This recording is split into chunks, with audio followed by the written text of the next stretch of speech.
চলে এসেছি second part নিয়ে। প্রায় অনেকগুলো গাছের হার্ড প্রুনিং করে দিয়েছি। আর এই গাছটাতে দেখো কতগুলো ফুল হয়েছে, এটাকে আমি কাটতেই পারিনি, খুবই সুন্দর লাগছে। দেখো একটা ফুলের তোড়া তৈরি হয়ে গেছে, কতগুলো ডাল কেটেছে এবং প্রত্যেকটা ডালে প্রায় দেখো কুঁড়ি বা ফুল আছেই।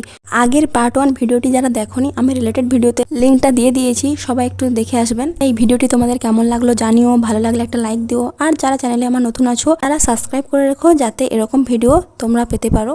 দেখতে থাকো কীরকম একটা ফুলের তোড়া তৈরি হয়ে যায়। এই ফুলের তোড়াটিকে তাজা রাখার জন্য কি করা উচিত, আমি এখন একটা বালতি নিয়ে নেব, বালতিতে জল দিয়ে এটা রেখে দেবো, তো এটা অনেকদিন ভালো থাকবে।